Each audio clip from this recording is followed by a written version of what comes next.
human sacrifice, dogs and cats, living...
are running to the point. They're not gonna make it.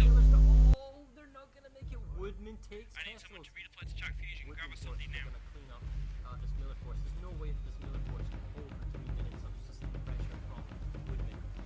It's just too easy for Woodman to beat Woodman. From their deploy Thunder.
Sound resumed. Hello, good morning, good day, good evening, whoever you are, wherever you are. Welcome to Planetside Battles. My name is Zanny, and tonight I am being joined by Blackjack and by Solaris on radio. And this is LaneSmash, the EU qualifiers. So Blackjack, are you with me? Yeah, I'm here. Okay, we're in for a match tonight. This is one of the qualifiers. Basically, for those who are new to LaneSmash, what this is a 24 versus 24 tournament. No holds barred. You pick a lane and we just drive down it. You get 45 minutes each half with a 15-minute break in between. And the objective is to capture as much territory as possible with points being assigned to the base. Okay, so the match is due to begin in about 15 minutes. Tonight we have playing Max and Blue Hornets from Cobalt versus the 252nd Division and Mox from Miller. I will just change that title in the stream, so I apologise about that saying 2v2. Okay, so let's get it underway. LaneSmash. This is technically a little bit like Clash Season 2, but this is a prelim round to what we're looking at fighting in after the first set of Service Smash seasons. So these are the qualifiers. This is going to decide who goes through to the next round, and then coming up we will have the 6 victors will then be playing against each other to see who comes away with the crown. So if we begin, we are today going to be fighting on Hossin in the east lane. Now I'm sure most of you are aware of these maps, you've all been through them before, but I'll just give you a quick rundown of where we are. So they've yet to be flipped by the match referees, we're still gathering the sides. The 2 bases today, the home base for each team is Zot's Biolab and Mulak Tech Plant.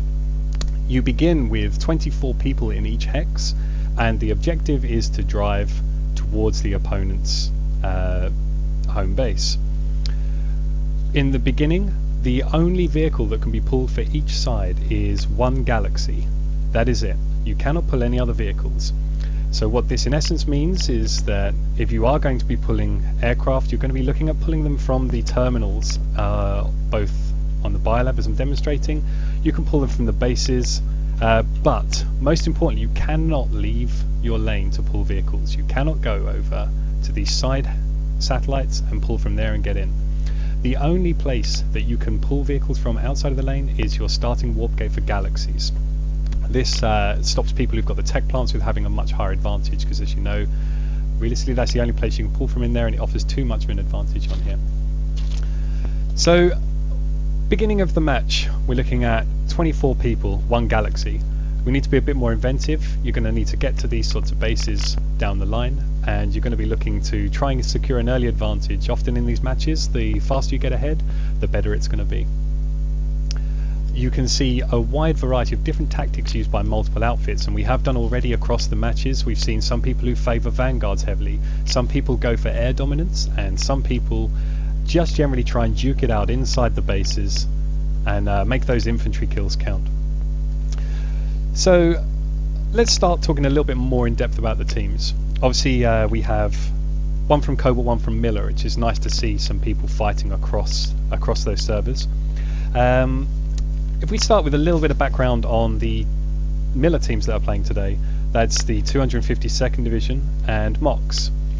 MOX, pretty well renowned for being good all-rounders. They've been around since launch, a bit like 252 have as well. You've got one of the guys is also responsible for doing squadside.com, so we know that they're quite aware of the sort of tactics they're going to be using. Later on in the segment before the match, we'll go over some of the things that we're likely to see today. But you know, with all good all-rounders, you do need some solid infantry, some solid vehicle play, and most importantly, you do need some good leaders. In 252, you have a team that are often used in the QRFs, or the Quick Reaction Forces in the LaneSmash for Miller. So they're used to those sorts of fast redeploys, pre-capping bases, and generally aggressive gameplay. They also have Alex and R-Tiger, who are both and have been both force commanders in the Miller LaneSmashes. I believe R-Tiger led NC to victory in the Record Smash, who, interestingly enough, he competed against one of the other players playing today from Max. So we expect to see some very sort of aggressive gameplay from the Miller side. We expect them to land a bit more on the bases than try and fight around them, but as we know, these bases can make people do some very, very inventive things. Blackjack, what can you tell us about our Cobalt sides for today? Well, Cobalt are bringing Maniacs or Max and Blue Hornets, BLHR. Maniacs probably more known as an infantry outfit, doing some 12-man squad play. Blue Hornets are more known as the vehicle side of this. They've got some good tankers, they've got some good pilots, some good lib crews in there as well. So usually you'd expect the split to be Max handling the infantry and handling the groundwork, and then Blue Hornets are going to be there in the Sunderas, the Vanguards, and the aircraft. Yes, yeah. I mean, obviously we've got a little bit of an insight in so much as both yourself and I played them a little while ago, but what we can expect to see today is maybe some adaptation of the tactics that people have been using. You know, you don't want to see the same people doing the same tactics over and over again, so hopefully this will be a new set of things that will come through. I'm really excited to see what people do today. I believe the teams are still getting together as we speak. I can see the channels filling up below. As it stands, we're looking at what looks like a full complement. Interestingly enough, at the beginning I can already see the Miller side have started to split up. We're looking at 3 different groups, so maybe we could expect separate infantry, vehicle and air group, whereas the Cobalt side are all in one group at the moment. So they have the advantage of easier communication between the vehicles, but then obviously you do have a problem where you can't have that macro communication that can sometimes be key to these sorts of matches. It'll be interesting to see how these work. Obviously now we know a little bit more about our teams. Let's have a look at the lane in a bit more depth that we're going to be playing today. So let me just take this overlay off so we can get closer. And I promise I will just change the text on the top in a second. Okay, so we'll begin at the Ziggurat, because I really think that the Ziggurat is going to be one of the first bases that's landed on. You have to really worry about, in the beginning of these matches, about interdiction. What we mean by that is getting to a base, an offensive base, before the enemy and get to yours. So what you're looking at is your 2 home bases of Zots and Mulak. Now there is flight times, and certain classes and factions will have advantages. You're looking at the Scythe currently has the highest top speed without afterburners, but your Reavers with afterburners are currently the fastest the SFs in game. So that can lead to some interesting tactics depending on which faction and which home base you start from. We do expect the Ziggurat to be one of the first landed on. This is a really interesting base. I really enjoy fighting in this base, and this lane, I don't know if you feel the same, Blackjack, but I really, really enjoy this lane. Yeah, this is one of the top lanes that we're looking at for this preliminary season of LaneSmash. All of the Hossin lanes are going to be good, but this one's really one of the one of the more balanced ones. Yes, yeah. So when we talk about balance, I mean, it's straight off the bat, you're looking at balance. You've got 2 spawn rooms and 2 garages. Now the difficulty a lot of the time attacking this base is actually getting your hard spawn secured. So you're looking at the two garages here, which involve running over a large amount of ground, and we often find that air can be very, very critical, especially in these smaller matches of taking these bases. If you're attacking or defending, air superiority on this base really, really counts for a lot. I mean, if you look at these defensive positions, they've got to run from a spawn room over a very large open piece of ground. You do have access to jump pads that do take you around the back, but again, it's so open. With regards to vehicle use in this base, as far as I'm aware, I don't think you can actually get a Sunder in here, which is again is quite nice. Sometimes you see a lot of these fights can be won or lost by those battle Sundies holding down lanes, but you can get harassers in, so I'll be interested to see what they do with those. But you could expect a lot more potentially aerial drops on there. Aside from the two spawns in the garage, you can also get a Sundra if you're attacking and deploy it, maybe hidden in this little log over here. And this wall actually allows you to jump up. You can wall jump up here, and it allows you another access point to there. We'll be looking at removing beacons. We'll see how they get on. The next base that's under contention, as we can see now, these two home bases are on there. So we're looking at MAHR as the next one. Now MAHR is a PSBL map as well, so you're looking towards some close, like really good infantry fights. You need some coordinated pushes to get in here. I know Blackjack, you played quite a lot of PSBL Season 1 on these maps, so you've spent a lot of time killing a lot of people in bad positions on this map, so positioning can be quite key, I'd imagine. Yeah, full played a number of scrims on LaneSmash. We played RO in PSBL Season 1 here, and it's a really nice base for infantry fights. There's a lot of good angles to hold, and when you really get inside that tree and hold down that A point, it can take a lot of work to push an organised group both team reps come to the staff and referee channel for the coin flip. Okay, so as we hear, the coin flip is going now. That means it shouldn't be too long until we get the match going. So another thing to think about this base is Sunderers can make a big difference here. If you can get them in, you can secure yourself a hard spawn inside the tree. You can not have to run from these long open direct routes from the garages. I believe on the south end, if you just really run really hard at this corner bit here, I think you've got about 60% success rate, and you can bounce over and you can get a Sunder inside. The same goes for at the other end of the map. I believe if you hit around by this tree stump, just right in this corner here, again, you're bouncing up, you're getting inside the base, and you can get those Sunderers both working over suppressing these routes down from the main spawn or the teleporter. You're going to see a lot of people using teleporters and different routes in, and in these smaller matches, you really need to make sure those numbers count. So I'll be very interested to see what sort of tactics people employ, and to be honest, getting the buses in are problems in themselves. And you're going to look at a lot more tank mines being used. They have a lot more versatility against maxes. So I'll be very interested to see that. Now we've got the two big bases. We expect to see more fighting on those. But now we're going to look at what happens if something goes wrong or if something goes really well. You're going to start driving towards these home bases. We'll have a look at Mulak first. I believe the tech plants are always, well, they can be in these smaller numbers, actually a little easier to defend than the biolabs, just because you can still utilize air with them. So if we look at Mulak Foundry to begin with, again, the spawns can be a bit tough to get in. You can look at holding them underneath, it helps to protect them, but you'd be looking to remove spawns, especially if you're pushed back here. You need to be getting rid of those spawns straight away. To make vehicle multipliers count, you can bounce up this stairs, take a nice little long drive all the way around the building, and then when you can get inside over here, and this can make a lot of a difference to an attacking side. If you can get a Sunder inside here, that means your squad can spawn inside this base, and you can hold this point, you can lock down things. So I'd really like to see if one of our sides attacking today manages to get inside here. It's going to be a tough fight on this base, to be honest. I don't really like attacking this. I did some of the PSBL pickups with Reeve, and we got up here, and it's a bit of a bitch, to be honest, if you can't fight your way inside. Or did attackers get a really good hold inside there? Likewise, if you can get defensive Sunday in there, it makes a big difference. It just uses 3 people to just hold down at least half a squad.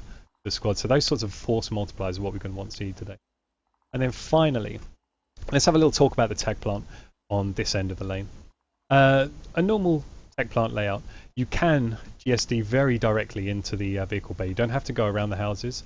I know that a lot of teams will favour heavy mine defences on here. The defensive teams, they do have it a bit easier as well. I mean, they've got a safe vehicle pull towards the back of the base. They don't have to worry about getting overrun by it unless the air gets around there.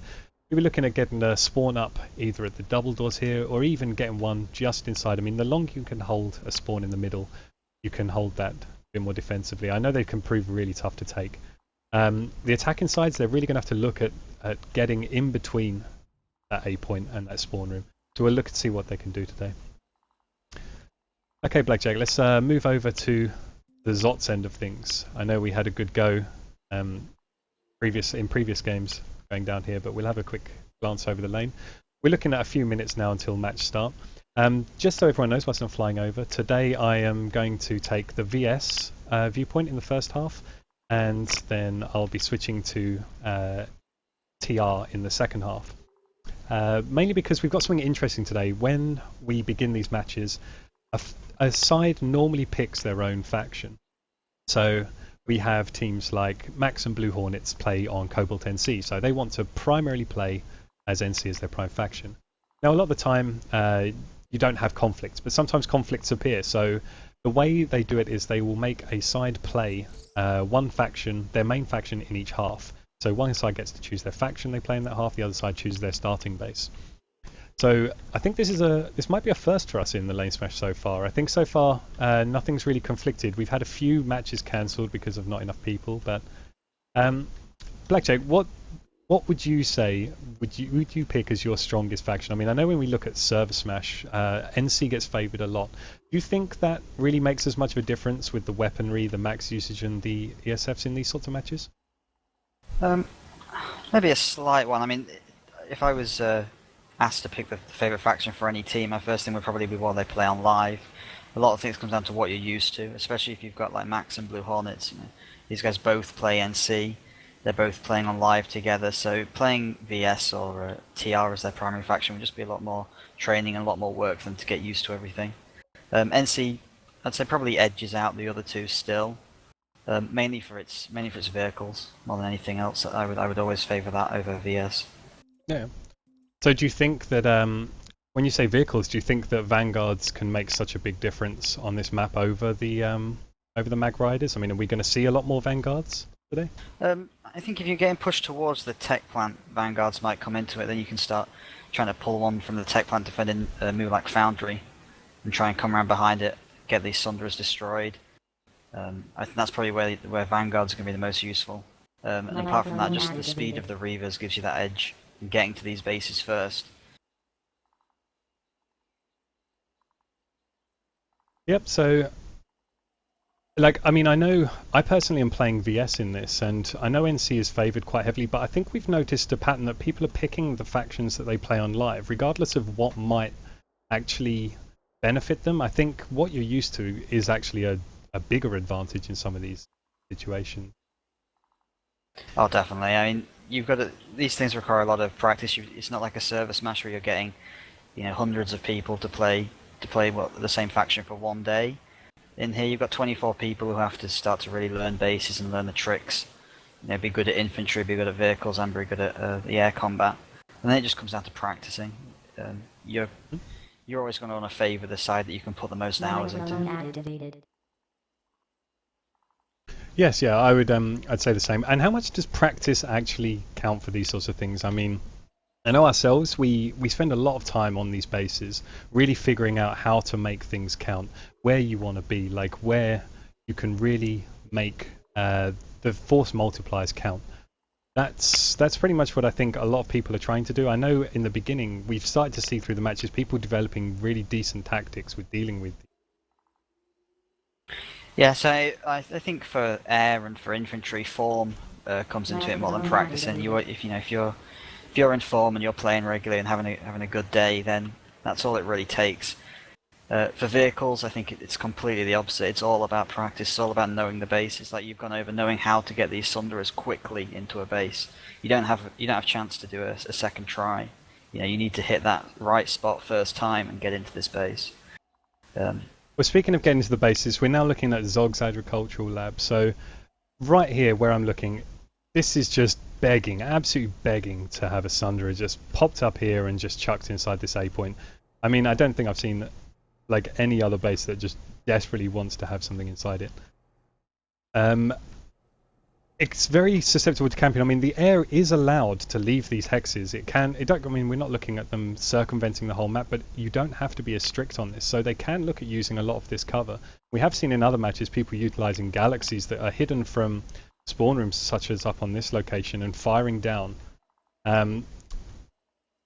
This can be quite a tough place to defend. If you really fall behind on this base, I mean, you're going to start struggling. You've got a bit of an open area there, but this sort of room here can really benefit the attackers as well. They can really get sort of inventive and creative with where they're going. So if you get pushed back here, you're going to be on the back foot already, and you're going to be in a bit of trouble. So you're going to need to be prepared on this base, I think. Yeah, certainly. I think once you've reached the Zot's Agricultural Lab, you've really got to be worried about this Biolab. These things can flip quickly and be lost before you have a good chance to defend it. And 252 and Mox, we saw in their match against Dora, that they managed to defend that Biolab for quite a long time, but right at the start they were in a hair's breadth of losing it on that initial push on the SCU. And so they're going to be worried about getting into the same position, just not being able to get out of that Biolab. They're going to want to keep a hold on Zots and be able to at least try and contest at MAHR. Yeah, I mean, well, that's interesting when you get into the biolabs. I mean, I know we've had these sorts of fights. 24v24 is quite different to both server smash with those massive numbers and what you're looking at on live. I mean, you don't have the numbers to really crash over the points, but you really need to, if you're attacking, you need to get them pinned in. I mean, you don't want to be, I mean, personally, you might disagree with me, Blackjack, but I don't think you need to be hammering those points as hard. I think if you can take that SCU down and stop them getting to it, then they're going to be forced in trouble because of having to come up through that Sundra, but they can be camped in that spawn room. Same again, if you're defending these sorts of biolabs, they don't have loads of access points. I mean, you're looking at one teleporter and one jump pad. We have seen people getting creative with Sundras where they're putting them at the back and they're coming around the outside, but air starts to not be a factor around here. If you're attacking, you need to keep your spawns alive, and if you're defending, if you just remove those spawns and just start to think outside the box, not think about necessarily just camping the teleporter inside. If you can get out and you can get aggressive again, you get out to the teleporter on the satellite bases, then you're going to be in a much better place to defend these sorts of things. So if people make the sort of mistakes that you see your average players and your public platoons on live making of just camping spawn rooms or being camped in a spawn room, you can't do that in these situations. You're gonna get punished, and you're not going to come back from it. So you expect some of these teams, they're very knowledgeable. They've practiced a lot of these sorts of things on live. So you're going to be looking at getting outside of the biolab. Even if you're camped in, you want to be trying to be aggressive again up to the last minute. You can't afford to sit back. I think we're going to see a bit of a balanced game today. Having seen both these teams in actions, I actually think they're pretty evenly matched. I think we could be on for a good match today. Yeah, I think so as well. I think they've both learned a lot from their first game. They've both learned these things. I mean, coming back to the biolabs, I mean, they both had the same situation where they were stuck in these biolabs, and towards the end they really started to improve it. You coming back to what you were just saying is getting onto the outside of the biolabs, vehicles especially. I'll be looking for if the fights ever make it to Zots. Both Max and Blue Hornets against us when we played them and watching Mox play really learned that getting the vehicle control of underneath the biolab can be key. I mean, Mox used it to get that Sundra up and keep that biolab cap going from the 10 minutes. And just in our first round, towards the end of it, Max started to finally push out with vanguards and tanks and kill our Sundras, which we'd been using to pinch them and come in from both jump pads before. So I think they've both learned a lot of defending biolabs if it gets to that point. I think they've both learned a lot generally in just preparing for these matches. Yeah, well, that's just it. Sometimes we've noticed the pattern emerging not just from the LaneSmash, but from PSBL and even from Server Smash. The more games that people play, the better they're getting at these sorts of things. They're picking up what other servers are doing, what other groups are doing, and they're finding ways to counter them. And I think that's what really makes it interesting watching, is seeing how these teams develop and the sorts of things that they come up with. They're a bit more inventive. And as this tournament goes on, I mean, as I say, these are just the qualifiers. We have the Server Smash season coming up soon. You can find all the details for that on the PlanetSide Battles website. You'll find the links below. Please, when the teams are ready, let the team captains let us know if the teams are ready. Okay, there we go. We're hearing the last call going out now. So we expect these teams to be ready soon. I'm going to begin watching from Zot's Biolab by the looks of it. This looks like where it's been flipped. So you can see now on the map, this is going to be our starting loadout. So we're going to probably be heading to the Cigarette first, but one of the most exciting parts of these matches is right in the beginning. Like, all this planning, all this preparation goes into the very, very opening part of this match. You can see where the teams, they just rely so heavily on having that air dominance, being able to keep their galaxy. Because, I mean, this is something we haven't touched on yet, Blackjack, is resources. They are absolutely critical in these sorts of matches, more than on live, a million times more than on live. And I'd say maybe more so than Server Smash, because you get punished if you don't use your properly in these. Oh, certainly. Service Smash you have a huge pool of people. I mean, you're talking platoons and platoons and platoons. You have dedicated air, sometimes even dedicated ground pulls. Here, these 24 guys are going to have to work together pretty well at making sure that 12 of them aren't resource starved while the other 12 are sitting at 750. Okay, we're starting to see the first few people coming out now, at least on this biolab. So what we're probably looking at here is half the squad that aren't going to be beginning in the galaxies. They're going to be here looking to pull the ESFs. Now, obviously, you have 2 pull terminals on each thing. So you sometimes have the people on these forward things. They're going to be the ones that want to get to the bases quickly. They're going to be the ones you want to get out. So you're looking at infantry players here. Unless they decide to go for something a little bit more aggressive and try and take out their galaxy, we expect to see some people on the other landing pad as well. Here they are. Typically, these people will either be people who are trying to pull vehicles from the base back, looking at setting up hard spawn, so they might drop a ziggurat and try and roll up to LaneSmash if they're trying to get up there. Or these are the people who are actually going to be fighting in the air. These are the people who are going to let the infantry go first, and they're going to follow up behind. They're going to let the infantry land, and then they're going to try and take out the air. Now, the next thing we're going to be looking for is their galaxy. Now, the rules here state that you can put that galaxy anywhere inside this starting hex. So we could be looking at having something right in this tight little corner, and they're going to be looking to try and get as much speed as possible to get out of there. So I can't see the galaxy yet. I'm over in Mulak here. The M2X looks like they've decided to, or been forced to play NC first. I think that's a choice. I believe that's their primary faction. I know that for things say it looks like they won the coin toss. They've won the coin toss then, yeah, and they've chosen their faction. They've got their galaxy up, and they're on the balcony of the tech plant ready to start pulling those ESFs. The one thing I've just noticed there, when you were saying about both sides have 2 air pull terminals for ESFs, the problem with Mulak is that terminal puts you facing the exact wrong direction which you're going to fly. Yes, yeah, whereas that's Zots true. is pointing you in, well, half of your group are going to point in exactly the right direction you want to fly. So, yeah, well, Mulak, that's it. Yeah, good point. They've got the faster ESF. They've got a closer or less distance to travel before they hit the ziggurat, but they're going to have to do that quick 180 and get on that base. So do you reckon, what do you reckon we're going to see? These Zots guys, do you reckon they're going to try for LaneSmash, or are they going to look to clear them off the point? I would definitely try for LaneSmash. I haven't done the timing, so maybe they've done more research on this lane than I have. But I would say it's close, especially with the pull being forcing you in the opposite direction. Remember, you're under momentum as soon as you spawn these things, so these Reavers are going to have to slow down and turn, and then start burning in the opposite direction. These sides, if they just go straight for LaneSmash, I think it's going to be very close. I would definitely be having people going straight for that base. Yes, yeah. Well, this is going to be interesting then, because we do have a potential of a different tactic here. Like you're saying, you can land on these bases, you can fight and clear them off and then move forward. That offers its own advantages. You're allowed the time to get your spawns up, because I mean, if you, like you say, if you go forward and you try and land on these bases, yeah, you get in there, yeah, you get the point and you fight. Now, what are you trading for this? You're getting time on the clock. That means that's time that you can't be backcapped. But what you don't have is spawns. And if you die, you're relying on beacons. Now, somewhere like LaneSmash, you can get safe ones up if you get lucky with those drops from the tree, and they're very, very critical. But if you get wiped and you don't have spawns, you're going to be on the back foot slightly. I mean, you've been wiped, and then you're looking at probably some back cappers ahead. This is going to be an interesting start. I'm noticing the galaxies filling up now on the landing pad at Zots, so I expect to see them move forward. We're just pretty much waiting for it to start Team now. captains, please, when you're ready, come to the referee and staff channel. Okay, so as we just heard over it all call, they're just waiting for the team captain to be ready. What's going through their heads right now? Like we've been in these matches before. What are they thinking? Are they going to be pumped? Are they going to go over some last minute tactics?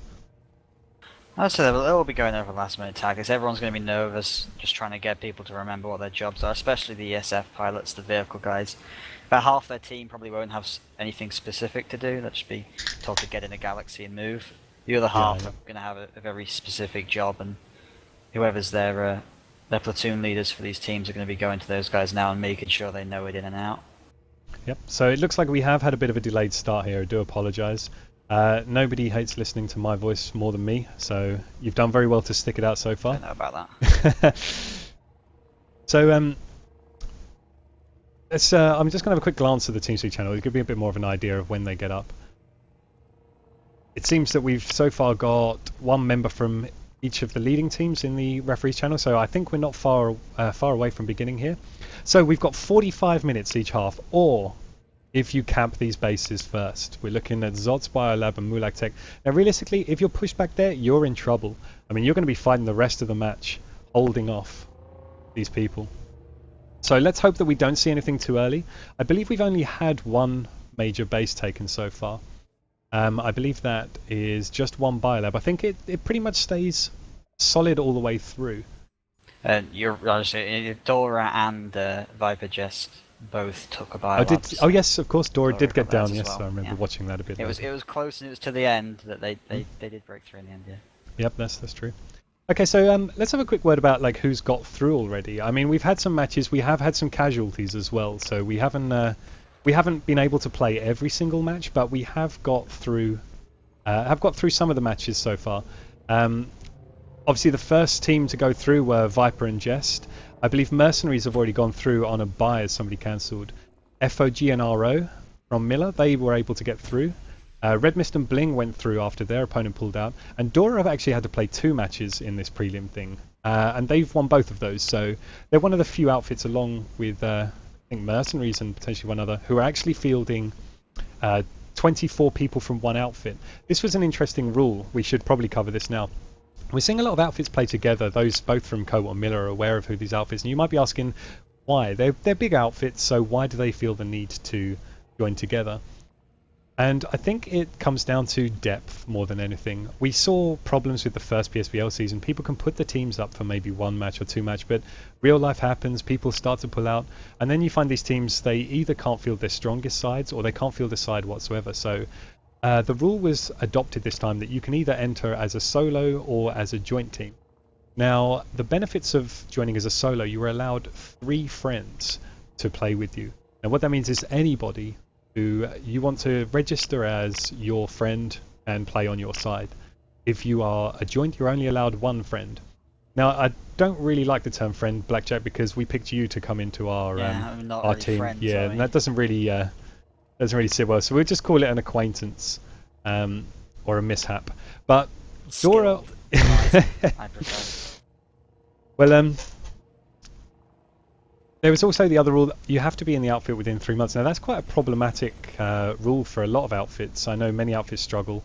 So I think there's a little bit of a relaxation on that. So I think it's been relaxed to, as long as people haven't been playing competitively for other teams, or just basically being subbed in to just play these matches, being given the outfit tags, then they are a bit more lenient with it, which is good because we want to see these matches go ahead. Yeah, I mean everyone here just wants to play Planetside Array and try and have a more competitive event, and when you start getting these rules coming in, which are necessary for up to a point, they start getting in the way of people able to pull teams, and then cancellations. No one likes cancellations. The teams that are winning by buys would much prefer to win by beating them. Yeah, absolutely. I Enjoy mean, a nobody couple of wants hours of to. play Planetside.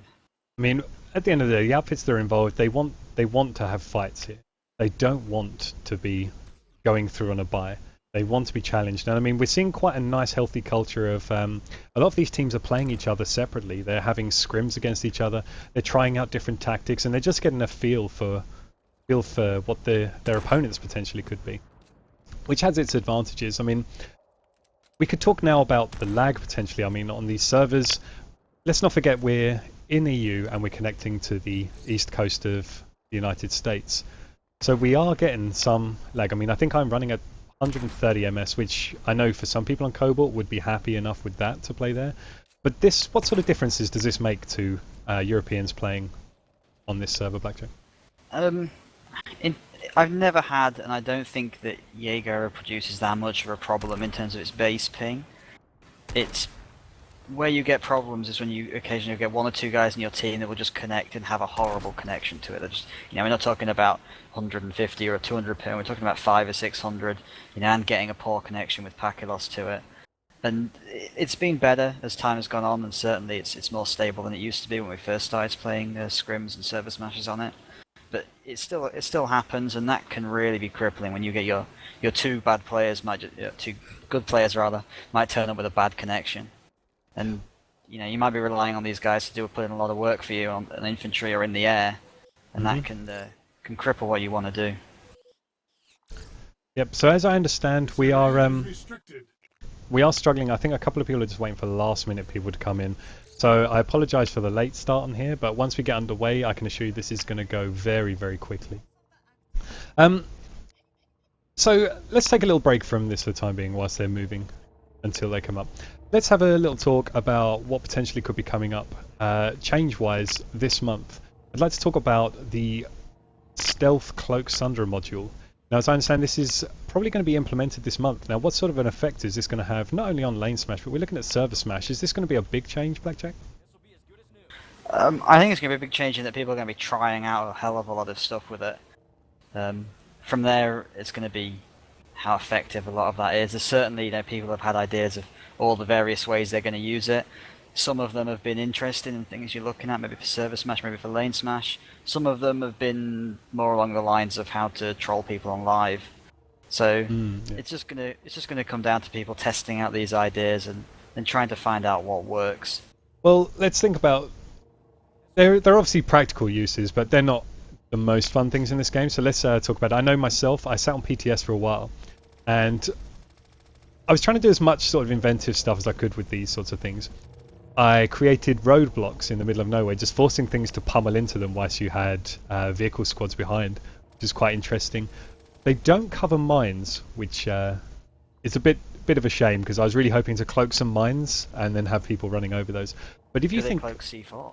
They don't cloak C4, no. Consumables are all visible through that, which is sad. But okay, this is better then. They don't cloak ammo. So here you go. You put down some ammo, and you lie in wait with about 3 or 4 heavies. And there you go. That's how you farm now. It's going to be next level. Is that going to be the new meta? Yeah. So are we expecting to see all of the top outfits are now going to be rolling around with these stealth Sundras? I can confirm that Fools have been saving up all their certs. And our big plan is obviously going to be stealth Sundras, outside the big fights, away from everything, in the middle of nowhere. We're just going to put some ammo down. Yep. I'm looking forward to it, but if I see purple ammo packs, I think I'm going to be avoiding you on. No, it's just the Venus flytrap. It's gonna work. Everyone's gonna need ammo at some point.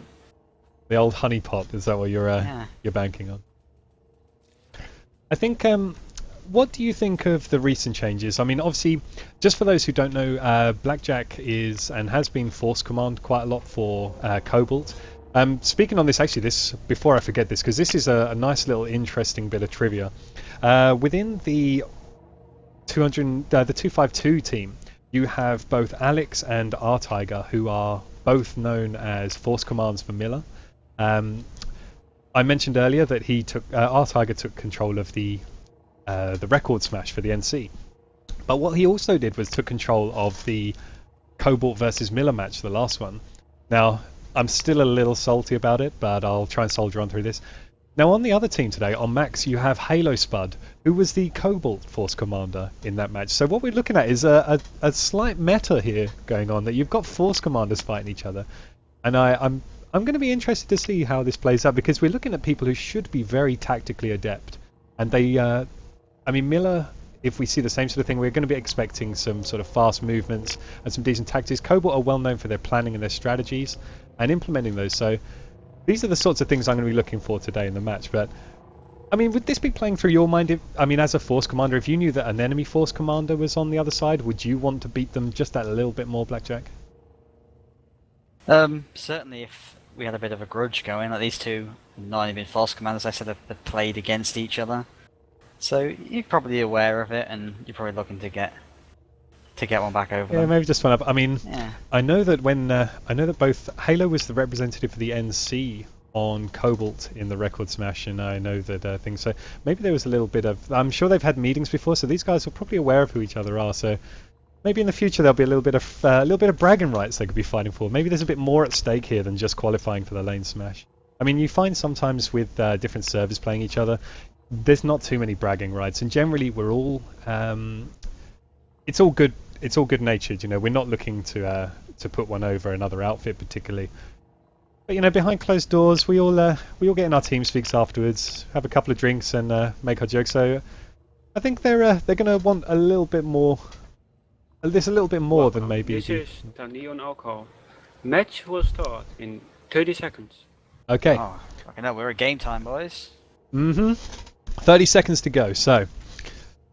Recap then. 24v24, LaneSmash. No vehicles pulled except for this Galaxy. Now my Galaxy is still on the landing pad up here. Now, as I said before, they can go anywhere they want inside this hex, but they've not taken that opportunity. M2X similarly have their Galaxy wedged between the spawner and the two buildings. 4, so 3, 2, 1. Good luck. Have fun. Okay. We've given the all call. Galaxy's moving off. We've got some sides pulled. Now this is the bit. Very slow leaving now. Yep, I mean the Galaxy's shooting away over here. We've got the sides following it, but I really love this part of the match. This is kind of like where it's the quietest, but you're also expectant. Like you don't know, you want all your plans to go and really come off. So okay, I'm seeing the Galaxy. It's taking a little bit of a turn. It looks like we are going to Ziggurat here. It's flying over. And the Reavers are engaging the sides now quite heavily. It looks like mainly air hammers. Yep, we have got that big air battle going on. We're seeing coyotes, we're seeing air hammers going off. They're slowly being thinned out. It looks like we've got it's about 50-50 still by the looks of it. I think we're looking at another couple of Reavers going down, a third Reaver goes down, another one on fire, down it goes. So it looks like we have sides with the superiority here.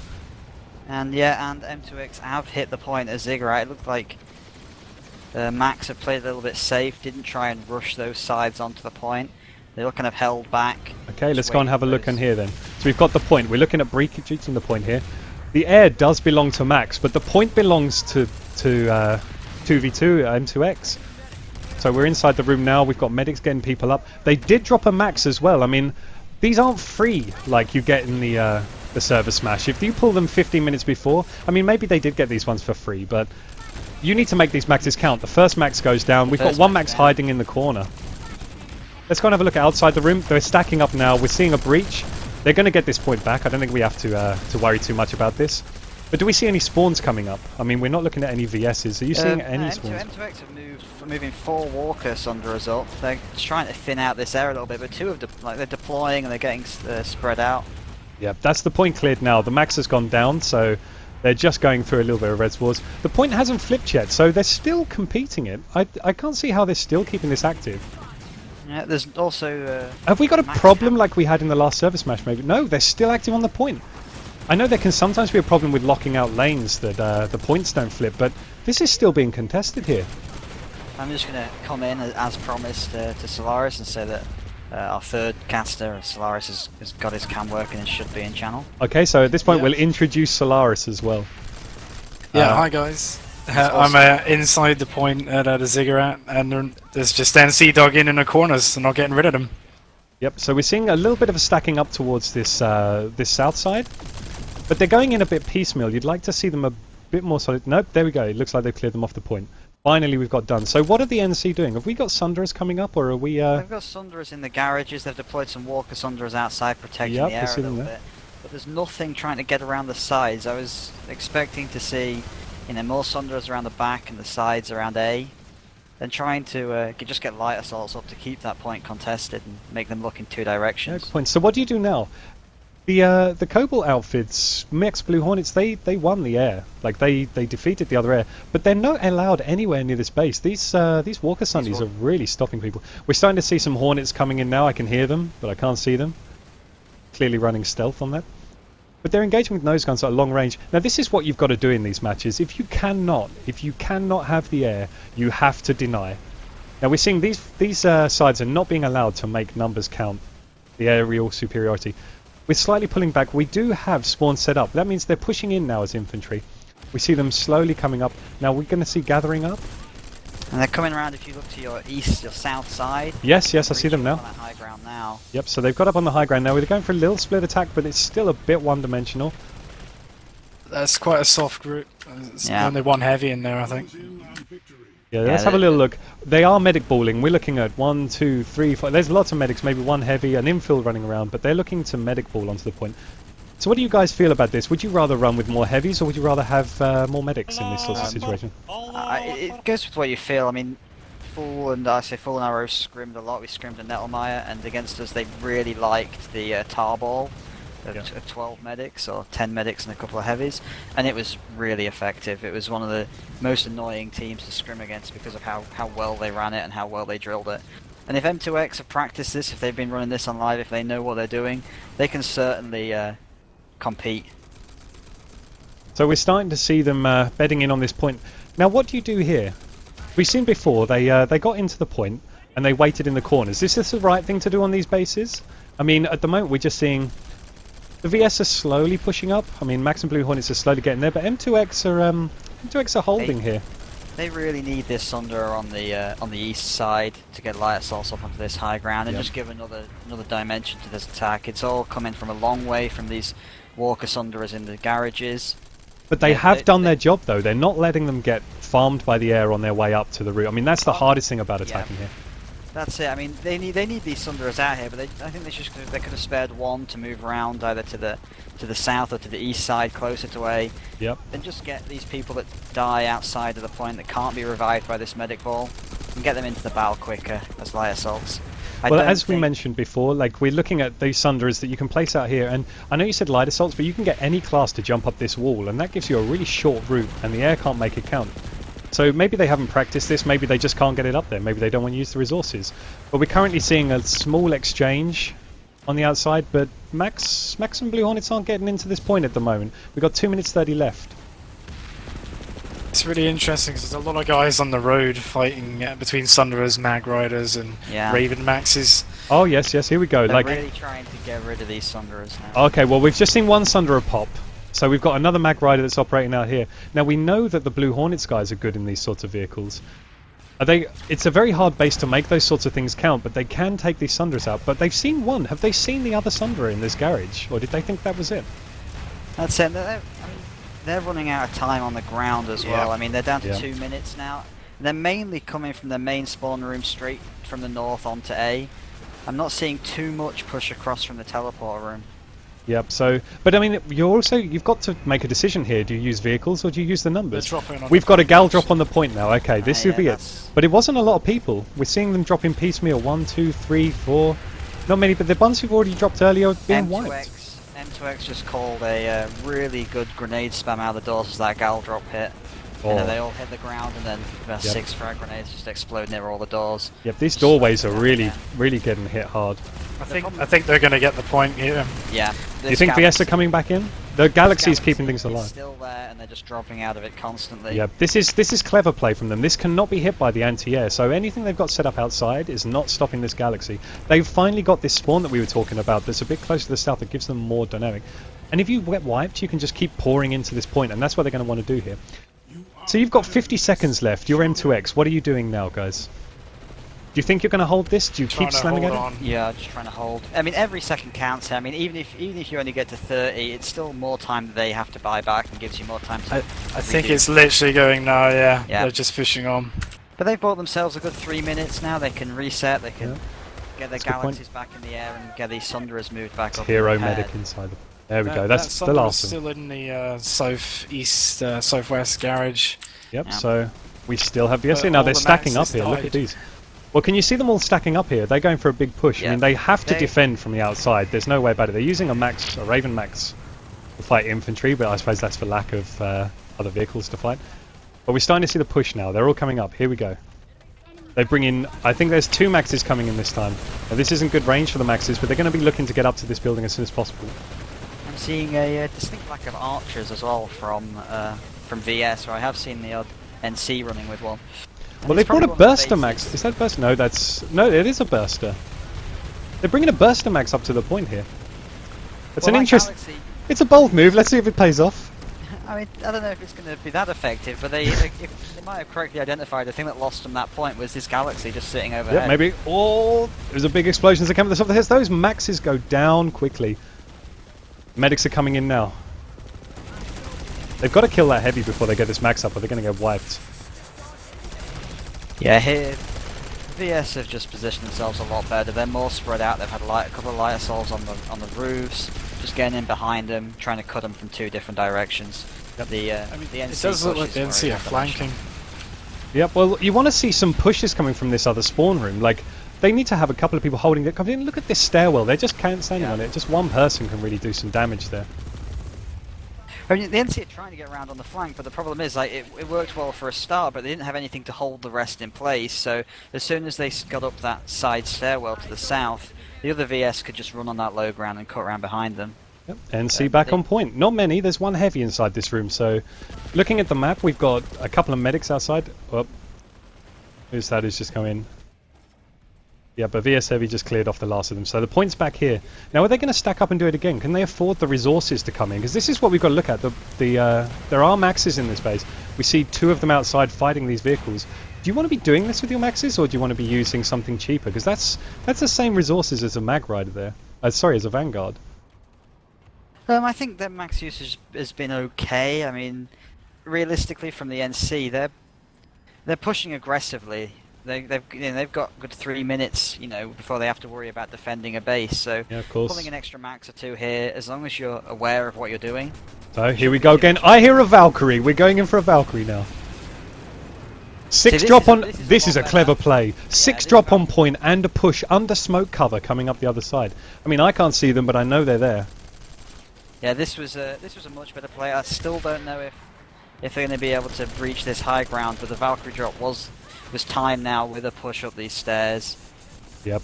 I mean, that's something that's called out. That's their communication, and they are in separate channels, and those 6 are probably one of the vehicle guys as well, so the communication seems to be working so far. Another Valk drop. Nope, he's just looping around upstairs, just baiting them. They didn't get the point, though. That's interesting, though, because they did drop on the point. It looked like a good move. The VS have pushed them off. The VS were positioned fairly well to defend it. They were spread out and managed to just cut off. But the main push, look now, yep, I see them coming in. Yeah, but the main push is coming in. That would have softened them up enough, I think. We've got EMPs and all sorts going off. NC back on the point. Well, we look at the clock now. There's another 3 minutes to tap this base. I mean, not much is going to happen. They're going to go back and forth here for a while. But if the VS can get this back, they need to be looking to leapfrog ahead, because they had 1 minute left. Now, I couldn't see anybody moving forward. I mean, you've got other things to worry about surely here. You're going to be looking at getting rid of those spawns, but if you're not aggressive, and maybe they did a good job trying to get outside, take care of those vehicles that are pushing in. But this is already very hard for the Cobalt side. Yeah, another good move from the NC. They've moved these Walker Sunderers again to give them a better angle above this A point and forcing these galaxies away from the base. The Valkyrie is moving back and forwards. It's finally going to go down, but it keeps getting these drops on point.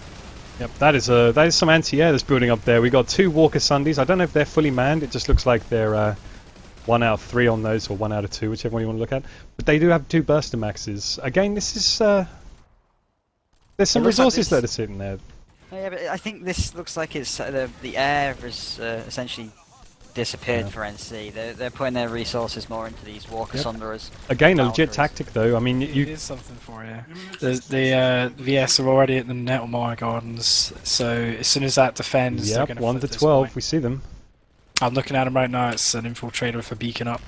Okay, so we're going to see at least. I mean, is this in range? I mean, let's have a look. I was going to say the beacon. It's slightly out of range. It's 606 meters, so this is something that came in with the new spawn changes for everyone in here. You can only deploy on these beacons if you're within 600 meters, so a wonderful job getting forward onto that point. But if they drop that beacon, nobody's coming. They have to get outside this base, and they have to get to the somewhere in the road, and you don't want to be doing that. It's about 700 meters. But here comes a Gal. A Gal's trying to get over, down. but the Gal went down. We saw a couple of drops. They're on the outside, but That's not very helpful for them, but they can redeploy on the beacon if it gets up. The point is flipped. This beacon is not It's very not well gonna placed. last. It's on the far side of the base as well.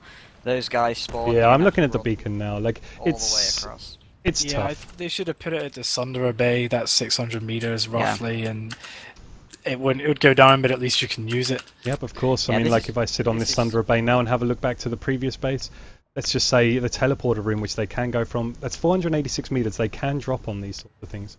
Yeah. So a And missed that's just the opportunity, kind of maybe. thing that comes in with a lot of practice and just the stress of being in a match and not remembering these things, not realizing course. the change that only came. Didn't in a last few long, weeks but there's a ago. lot of people waiting on this point. All this time, these people could be doing something. Couple of mines around here.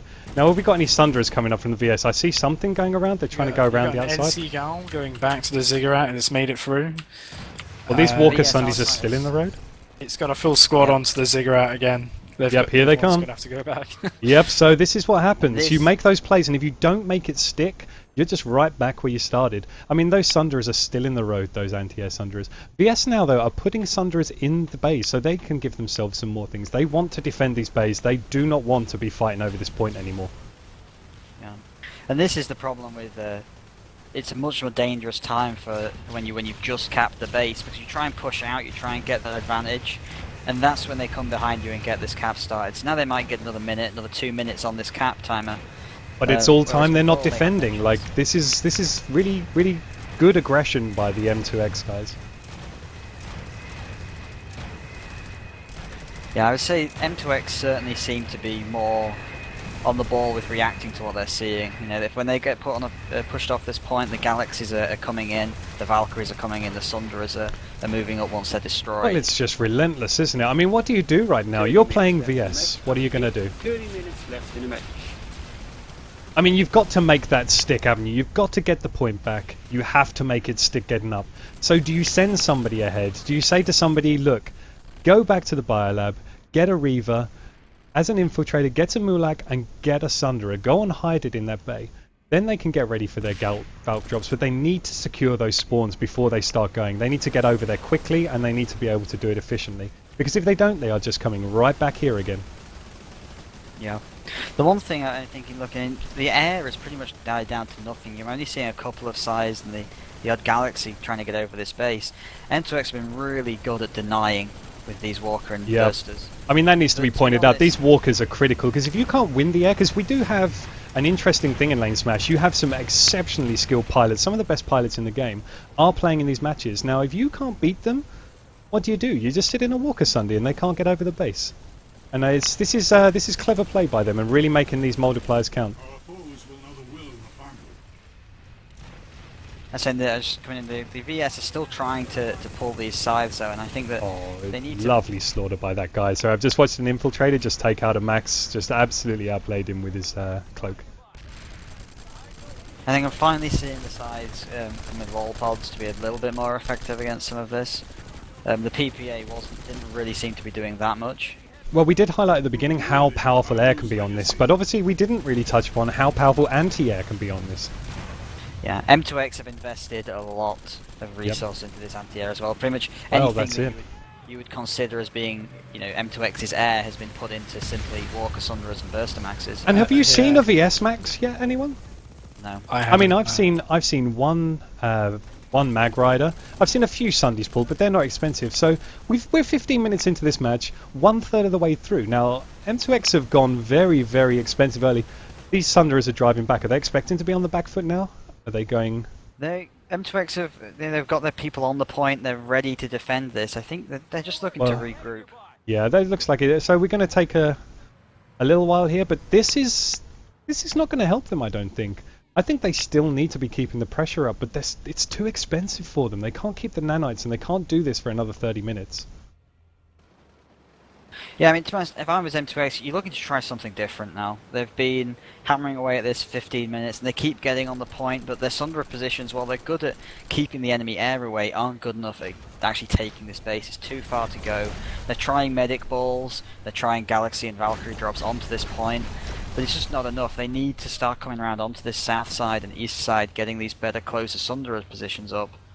and maybe just try drawing them out of the base. You know, this is they're pulling back about halfway between Nettlemire and Ziggurat. They've got guys on the point defending, and I think they're just trying to draw Max and Blue maybe, Hornets but out. then they're drawing them out. But we're getting some mag riders in the road now. We're taking out these Sundays, so we got 2. There's not much air about. I'm looking at Valkyrie coming from the tech plant.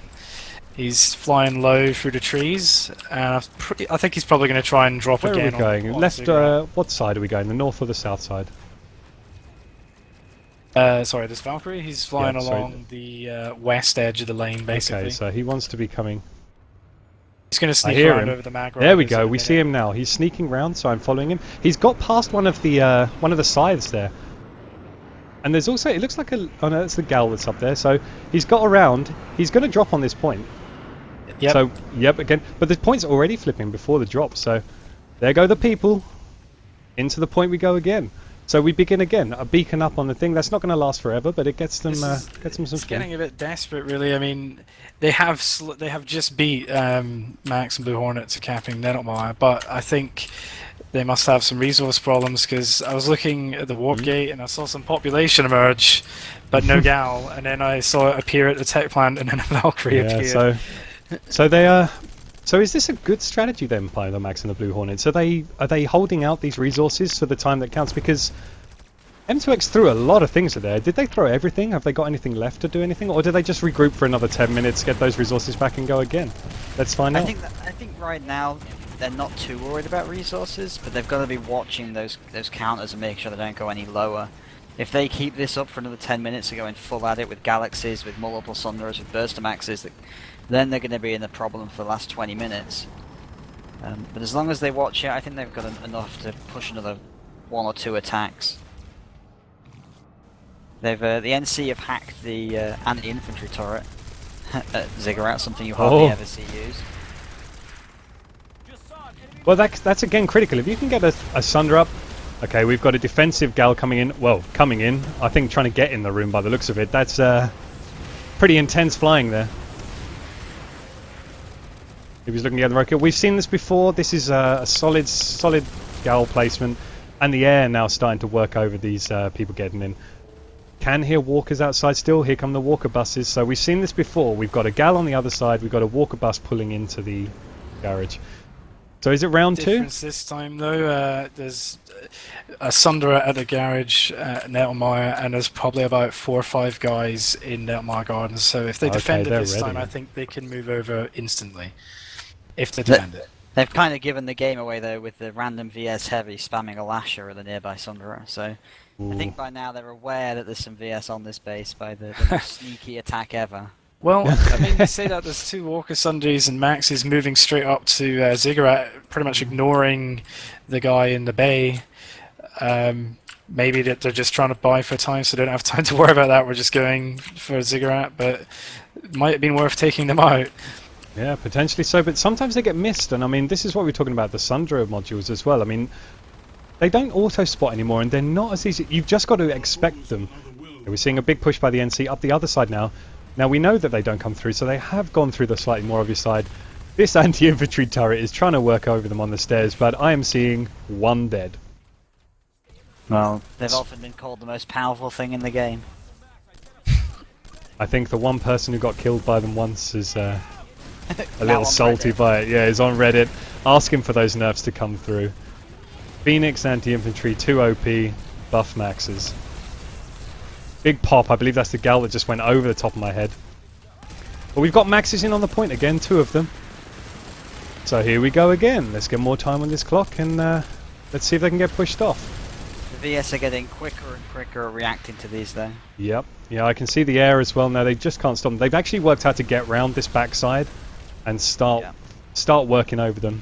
And this is the one thing that M2X just aren't responding to. They're getting, you know, they've been really good at moving these Sunderers around on the on one side of the base, but they're always forgetting about this far side near the A point, having no Burstamaxes, no Walker Sunderers on this side, and these Galaxies and Scythes are having a lot more free reign over the actual point. We've seen this guy. This guy I'm following now. I've watched him help clear a room on his own. I've just watched him take a really great Desi shot to finish a max off. This guy's up for some special things. We're looking for the rocket primary into the room now. Obviously, is a favourite on live server. He wants to breach with it. He's ready for the max. There goes another Destiny into the max, but he's gone down. As Max is just cleaning up inside. The last two maxes, Everyone's the last one max down, and they're gone. And the res grenade in. On top of that grenade. Doesn't get anyone. The point's back in VS hands. But there's another load of maxes coming in. 3 maxes this time. They're stacking up. They're going to go into this room. Let's go in with them. And this is what M2X need to do. They're not able to hold these points for 4 minutes, but they're doing quite well at holding them for 2 or 3. And they just need to be ready and planning for this thing that as soon as they flip it, they've got their plan of how they're getting onto it again. Oh, VS Max. Yep, the first VS Max. If we were playing a drinking game right now, I'd begin. I do miss the sound of those NC Maxes. They're set up at Nettlemire. So they're ready to go as again. soon as this 40 taps. seconds. Another defensive drop from a Valkyrie, I think I heard overhead now. Yeah, there we are. Yeah. So it's not desperate for VS, but I mean they've got a max. Is that 2 maxes now? No, just 1. They can't shift that max forward, can they? Like they haven't got gals up. They're not going to run up with max. So that max has to stay here and get on that point and make sure they don't get flipped. And how set in are they at Nettlemire? I mean, are we looking at them on the point, or are they looking to find that infill? Nope, he doesn't. I think they're mainly focused still. Yeah, they're not. They're ready with Nettlemire, but they're not really committing to it. I mean, they've got a beacon up. I can see the infill moving between the spawn In fact, room Sundra towards the is base. now down. Just checking Okay, the so base again. They've lost both their Sunderas, so someone spotted that, and tank mines have gone up around the base. Okay, base done. They're manually loading up this Valkyrie. Or are they just parking it and dumping it? Nope, 1 out of 6 and off he goes. They need to be getting up. They've got the clock back now. They can get forward. Let's see what they're doing. We've got one person yet. The NC are already there. There's 12 to 24. They're ready to defend this. We've still got mag riders working around the outside. Because let's not forget, this isn't just infantry. These vehicle guys are having a fight all day long, like trying to secure these spawns, trying to remove the spawns. I feel sorry for them personally. I think they're the unsung heroes of LaneSmash and should get more recognition. Don't you guys think? These Sunderas definitely should. I mean, these guys have just been going up and down this road for the last 30 minutes now. And they're finally being pushed back. The last Sundera's finally gone, and this Mag Rider has done its job. Brave Ravens. Raise your screen. What's going on. There's a bit of fighting going on at Nettlemire now. That looks like the VS are really trying to get onto this base and make the fight happen around here, but 2 things. Can they get the point, and can they make a spawn stick? I can't see them doing it at the moment. I don't see a spawn. They've got a Valk up. They've lost... Well, they've got a beacon as well. Yeah. Yep. The Valk is going around again. About to be back on the Ziggurat in about 10 seconds. It's a very sneaky pilot. Yep, there we go. The Valk again. Yep, I'm seeing him now. Very heavy drop of one person. But that's all they need in this match. But there's somebody in the point. He's not going to make it work. A Spitfire turret. The hero. There's a VS heavy as well. They were just support players to this hero right here. Another thing we found at OP as well, like these things. Well, I mean, that's what happens in these matches. Everyone's just like, go to the point, go, and runs in one at a time, and it's going to happen again. It's just one at a time, and the couple guys in the point are going to manage it. Yeah, but we're seeing Sundays coming now. Now, if you're Max or Blue Hornets, you want to be doing 2 things. You want to be making sure you keep that point behind you, but these Sundays need to get in place before they start dropping. They need to think ahead. They knew they were going to get that point back. At 40 seconds, they've got to be having somebody in a Sunder already. They knew they should have communicated. They know they've got Mag Riders on the road. Those vehicles are going to be safe. And they were slightly slow again. I mean, we've got 2 Sundays up now. But we do have, what we were talking about in the beginning, they have got the NC Sundra up on the point. And it's defensive, so this can deploy in the base. I mean, a really strong loadout, double Furies. Yeah, the point's finally being flipped to Nettlemire, but this Fury Sunner just really needs to roll on in. There's a couple of it needs to get round the other side, doesn't it? Like, it needs to be locking out these firing lanes. Is there much coming from behind? I don't think so. They do have a Sundra there, but I can hear it being taken down by a Galaxy's Walker, of all things. Good night. A Galaxy just landed in the road and just took out that deploy Sunday. And that's just coming back to it, and that's something you would definitely have not seen from M2X. They've been really strong at keeping these Sunderas. Well, yeah, they've not been using Vanguards. I mean, You can make a case for using these MBTs or not. They're very expensive, but you have to make them count. And M2X have been using them. They've been using their resources for their vehicles for these Thunderers, and I think that's all we've been seeing them use. Now, if your VS starting to look like it's in trouble. Yeah, it's getting a little smoky up there, isn't it? There goes another rocket into the back of it. Obviously, they shot into the back, but obviously remember now that since the changes, you don't take any less damage in the back. The Thunder is going to go down. One more rocket. It's being repped though. Is it going to go? AV grenade. That was an EMP. Went down on it. Rocket pods in. They're really trying for it. Look at this brave engineer at the front of him. And this is it. Oh, down it goes, and he gets wiped out with it. Look at this guy. What even happened? Yep. It's not the easiest one to do. No, well, you've got 4 ways in, haven't you? And if you're attacking, you come from the east and the west. I mean, this is strong, but you can get a good flank on. You need to cut them off before the point. You don't clamber up on the point here, and we're seeing VS coming in, but you don't sit in the point for this cap. This is one of the things that when we were talking about at the start, saying, oh, this is a PSBL map, you know, a lot of teams might have scrimmed here, and then Max scrim. I don't know about 252 and the rest of the M2X team, but you know, these guys that are scrimming here are used to having one Sunderer on each side, opposites you're coming in, and it's very hard to take back the point when you're only pretty much coming from one direction. Okay. I'm just looking now at the spawns were removed, but we're going to get another spawn set up. So this is going to allow them, because they're set up on the point, but they don't have a hard spawn. But here it comes. They've been rolling Sunderers around the outside. But a galaxy of their own for M2X is coming around. Valkyrie's gone, so they need that Sunderer now. That's the only spawn they have on this base. Well, I say it's gone, but it's circling the drain. There we go. Just going back to the thing with this base now is that with the spawn room and teleporter, the NC really want to be trying to push in from these 2 directions. They've got the ability to get around on all sides and just come in through these 4 entrances. And yeah, it really of is just down to... I mean, this building is great, isn't it? If you're attacking this, like this building is just like a little holiday hotel, the Ramada Inn set up in. It comes down now just to infantry play from Max and Blue Hornets, really, if these guys can aim well enough, if they can control these Orions. Well, this is just it. As much as we like to say on Reddit, we call people out for being elitist and whatnot, you can be as tactical as you like sometimes, but sometimes you just need to be able to shoot better than the person is shooting at you. And this is where it comes down to. These sorts of close quarter fights, there's no Sundies here now. It's just heavies versus heavies.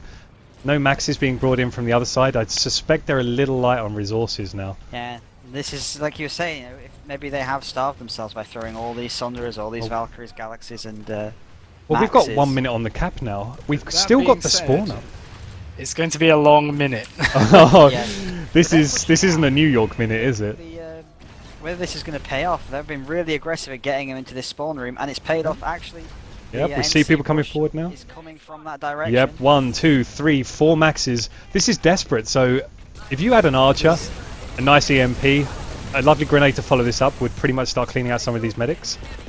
There's another EMP. Yep. We're seeing the drops. We're seeing grenades going in now. Going in as well. Like this. Yep. This C4 waiting. This is going to go all the way. Look at this.